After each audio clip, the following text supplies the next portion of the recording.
What's up, Daegu is the Korean city between Seoul and Busan that nobody tells you to visit.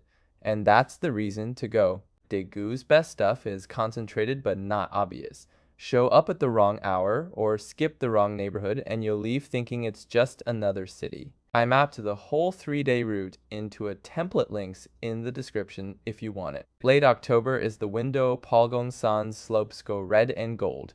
The market fruit hits harder in the chill, and the city doesn't slow down. Day 1 is Daegu at mouth level, a centuries-old market, a shopping street locals actually use, and one dinner worth staying hungry for. Seomun Market is where Daegu feeds itself, one of Korea's 3 Joseon dynasty markets, still working the same job centuries later. The name means West Gate, except the gate hasn't existed for centuries. 4,000 stalls replaced it. Follow the hiss of batter to the Bushujan vendors near Gate 2 for a crispy, aggressively green onion pancake. Get here by 9 because by late morning those narrow aisles turn into a contact sport. Dongseong-ro is Daegu's main pedestrian strip, 900 meters of K-pop storefronts and skincare shops that locals treat like their Myeongdong. The street follows the old town wall's east side. The wall is long gone, replaced by very serious shoe stores.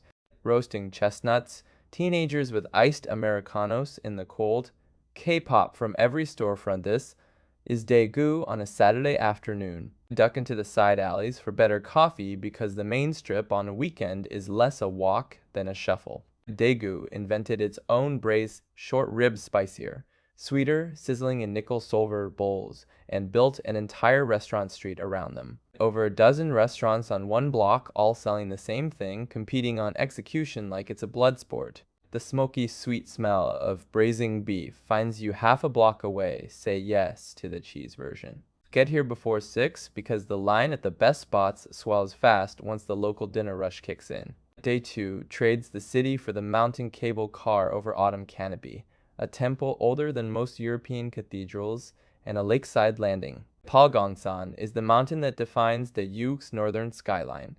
8 peaks named for lotus petals, all of them going red in October.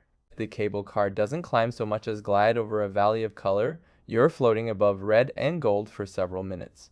The summit is noticeably colder, and the crisp wind through dry leaves is where Daegu finally feels small. Morning is the move because afternoon brings haze, and on peak foliage weekends, the cable car wait can hit an hour. Same mountain, different stop. Donghwasa is a 6th century Buddhist temple complex tucked into Palgongsan's maple-covered slopes.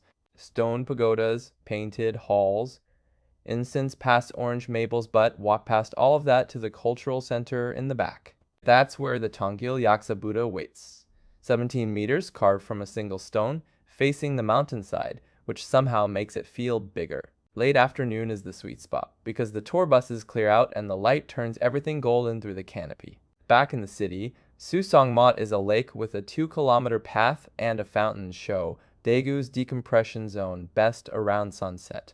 It's one of the official 12 sites of Daegu, which sounds like tourism board filler until you see the locals here every evening. Cafe lights on the water, fountain music drifting across the surface, cool air after a warm day, the gentlest stop on the trip. North Shore cafes have the best seats for the fountain, and after a day on the mountain, flat ground is all you need. Day 3 gets personal as Singer's Mural Alley, a medicine district from the Joseon-era, and a mountaintop goodbye.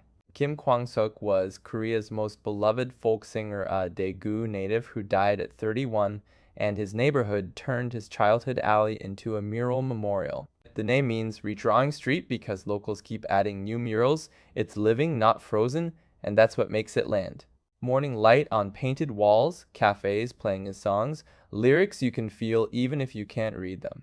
This is the quietest stop. Walk the full length because the best murals and the story house are at the far end where most people turn back. Daegu has been Korea's herbal medicine capital since the Joseon dynasty. You'll know you're close when the air smells like dried ginseng. The regional governor once shipped the kingdom's best herbs from here to the Kingdom Museum, explains how that tradition became a neighborhood. The herbal shops around the museum are still running walk out of the exhibits and into a working market that smells like 1650. Closed on Mondays, so swap it if needed, and if someone offers you herbal tea, accept, because it's genuinely interesting. Apsan is the mountain Daegu lives next to, closer to downtown than Palgongsan. and it closes the trip because the skyline view is the right goodbye. Evening hikers with headlamps, couples at the observatory, families at the summit restaurant, a local ritual, you're invited to crash. City lights flickering on at dusk, a summit breeze that makes you zip up. The quiet of sitting above the entire city. Right up before sunset, cable car stops running before 10, and the walk down in the dark isn't the memory you want. A centuries-old market, a stone Buddha, an alley of painted lyrics, and a mountaintop goodbye Daegu earns the detour. I put the full route into a template with a map view and all the stops links in the description. If you've been to Daegu and I missed your favorite spot, drop it in the comments. I'd love to know what I walked past.